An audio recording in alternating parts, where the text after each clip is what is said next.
Did you have suicidal thoughts? Yes, I was. Many times I had suicidal thoughts. I didn't want it to live, you know. I felt like I'm dead, you know. Everything was gray, meaningless, you know. Can you imagine people who have millions and millions of followers that can actually get hurt by reading people's comments? So what do you think this is gonna do to you, a common person who's not really famous?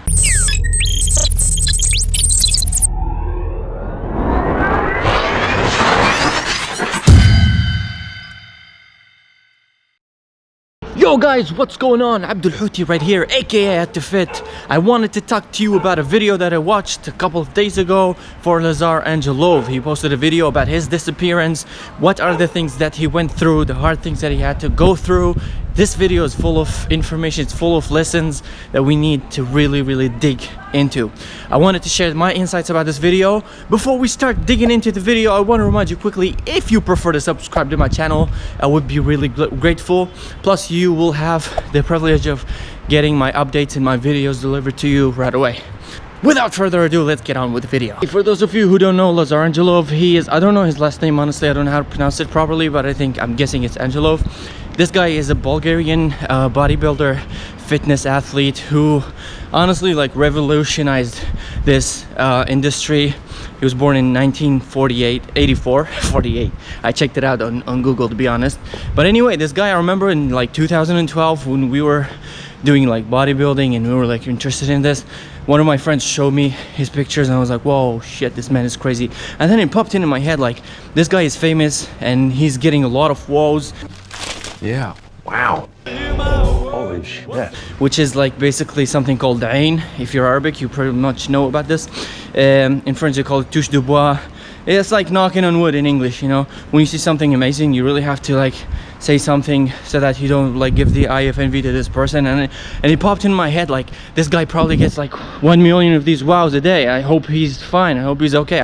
So this guy like blows up on social media between like 2012 2015, but then after 2015 he disappears.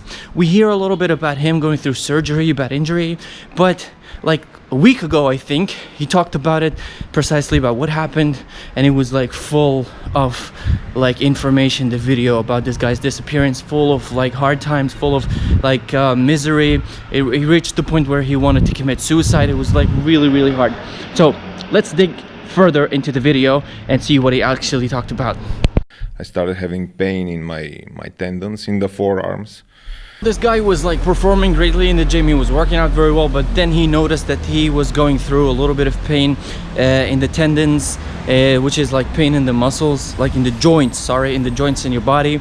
He didn't listen to this pain and then he kept pushing forward, and then this pain like started developing further and further. It was hurting more. The pain in my forearms was so bad I couldn't use my phone, I couldn't pick up a glass, I couldn't use the mouse, I couldn't use the keyboard. So I was, you know, I couldn't do anything in life. So he had to, like, there was no other choice but to do surgery. He went through surgery, but he still didn't listen to his body. I was always yelling and screaming on social media, especially on my Instagram page, telling you guys you need to listen to your bodies. Listen to your body! What's wrong with you? Nobody listens to me, except for when I yell. I had to put on my mask because I'm walking on the street without a mask. I was like, whoa, shit, why is everyone staring at me? But then I realized that I didn't have a mask on. The thing is that this guy didn't listen to his body. He kept pushing forward even after a surgery. He didn't take enough rest time. He was pushing, and after the surgery he didn't give it like 100%. He was given 80%. He was listening a little bit to his body. I got to a certain shape which was probably 70-80% of what I was before. But then came the biggest mistake than anyone ever, not just in this industry, in any sports, in anything that you ever be doing, which is listening to other people's opinions. I saw one comment on my Instagram.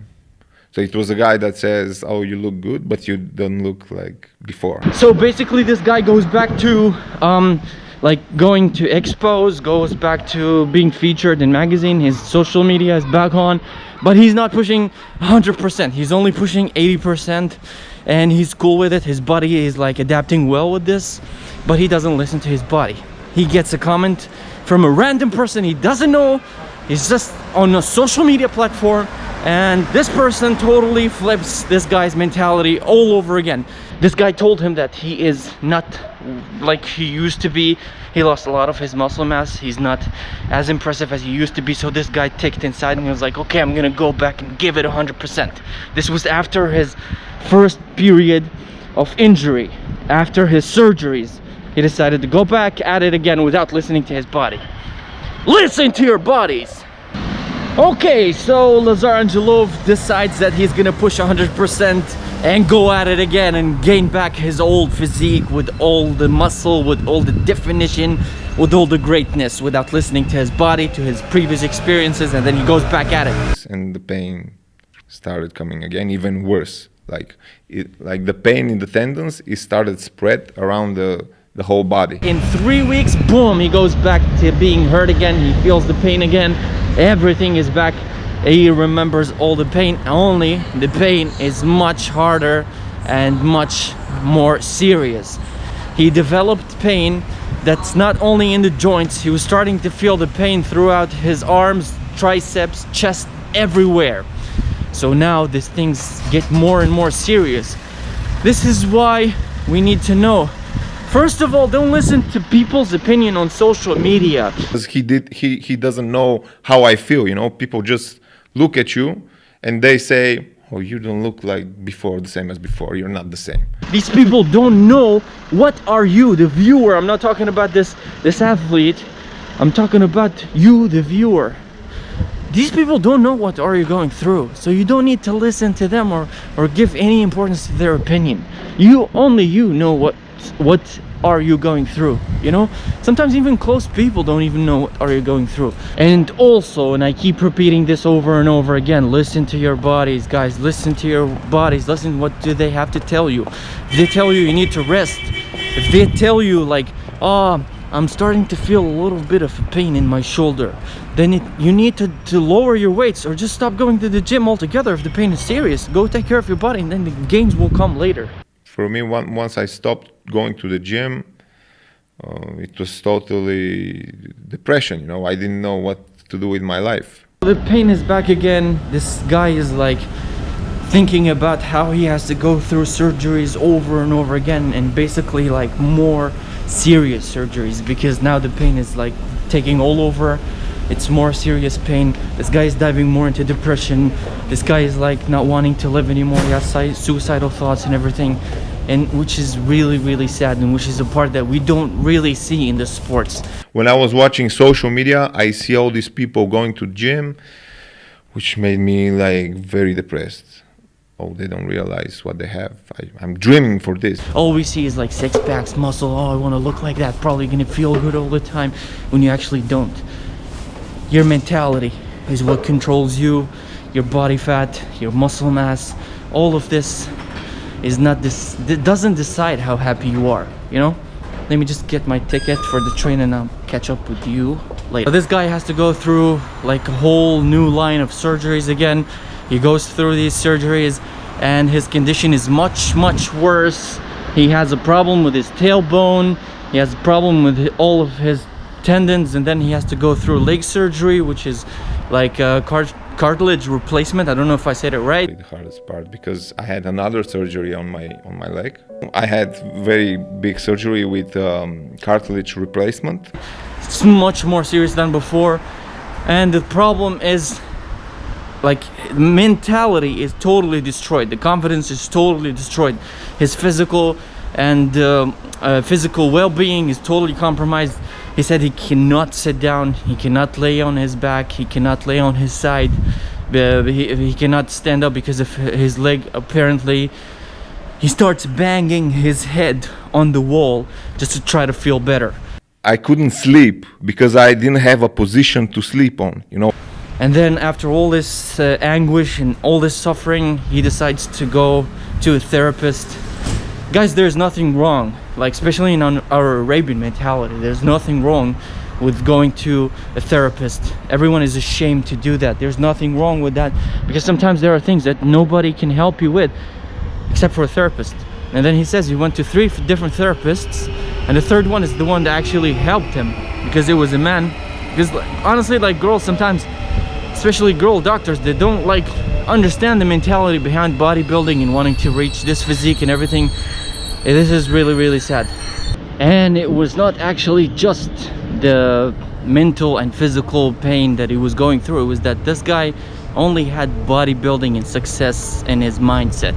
He didn't have any other outlet, which is another mistake that a lot of people do, especially in these sports. They only want to become champions, they only want to step on stage, they don't have any other outlets in life, and this is a big problem. In the end, I'm gonna sum up all the lessons that we can pick up from this video so that we can go through them together. And on top of all that, he was watching people like working out and reaching their goals and achieving their goals on social media, which actually made him more and more devastated. And this is when you get caught up in that stupid social media bubble. When I was in this social media bubble, if I see a negative comment, I was like, I don't know, I didn't like it. I was hurt. Which really messes up your mentality completely, and it doesn't just mess up your social life, it messes up your entire life altogether. I think 2020 it was really hard for everyone, but for me it was perfect. You know, I felt that I'm alive again. But then, like, between 2018, which was after the serious surgery that he had to go through, to 2020, he was like 2020, which was the COVID year. It was the best year for him since like all the bad things that he had to go through, which tells us something really important here. It really tells us that you can't really rely on a year when it comes to your success, because this guy, even though everybody was on lockdown, everybody was like being confined, and a lot of businesses were being shut down, this guy was coming back on 2020. So honestly, just don't count on certain years for your success, or go like, oh, I'm gonna make it in 2021. I hope for you that you can make it, but why don't you make it right now? Why do you have to wait a whole year and wish for the next year to become better? Let's sum up the lessons that we can learn from this video. The first thing and the most thing we really need to know is to listen to our bodies. Our bodies know better when it comes to injury, when it comes to getting hurt, when it comes to healing. So listen to your body, try to heal, try to become better, and then after that you can just pick up your training or do whatever you want to do. Second, can you imagine people who have millions and millions of followers that can actually get hurt by reading people's comments? So what do you think this is gonna do to you, a common person who's not really famous? So honestly, stop reading comments, and even if you read, don't value people's opinion that much. I know it's hard to say not to read people's comments, not to worry about what people say. I know it's hard. I go through the same thing too, but I don't let that thing control me. I don't let people's opinion control I don't let people's opinion control what I want to do in life. And also, don't let your ego take control of your life as well, because this is really bad. Because this guy probably like could have sustained his physique with 70-80% after his first surgery, but he didn't, because his ego took the best of him and took control over him. And something really important, especially to people who do bodybuilding and nothing else but bodybuilding, you need to have different outlets in life. Guys, me personally, I had like some issues. I'm not saying an injury that's serious, but I had issues with my neck and with my back, and I couldn't do back and work out, and especially like during the pandemic, because the gyms got locked down in a while. But I had other outlets. I have a nutrition company that I'm taking care of. I have clients that I'm coaching. I have friends that I go out and meet. So don't let bodybuilding and fitness be your only outlet in life. You need to do different things in life in order for you. I'm not saying just in case something bad happens. I don't wish something bad to happen to either or any of you guys. But the thing is that we don't have control over these things. And when they happen, you don't want to wind up being in the gutter with nothing else to do ever. It's not like having something to lean back on, but for me, bodybuilding is fitness, and fitness is the only thing that I want to do and I love doing. This is bodybuilding and fitness. So I have a nutritional company that I actually manufacture and produce healthy products, you know, so I'm staying in my lane. I'm not like doing something so different from what I actually used to do. I know that many people right now are probably in the same situation that I was before, and that they don't see a reason to live. That I know that even many kids now have depression and stuff like that. I just want to tell them that not to give up. You know, just you need to be patient, and at some point you're gonna get out of this shit. Okay, so now I'm on the train and I'm about to take off right now. I summed up pretty much everything that I needed to talk about, guys. I hope this video was informative enough for you, that we got to pick some lessons that we can apply in our real lives right here. And guys, before I sign off, I just want to remind you quickly, if you like, to subscribe to my channel, turn on the notifications to have the latest updates and videos delivered to you. And also, if you have any idea for any video or any person that you want me to talk about, please comment down below, let me know. I'm also going to be posting gym content soon of how to grow your muscles naturally without using PEDs and stuff like that. Until we meet again in a new video, guys, remember to stay fit and peace out.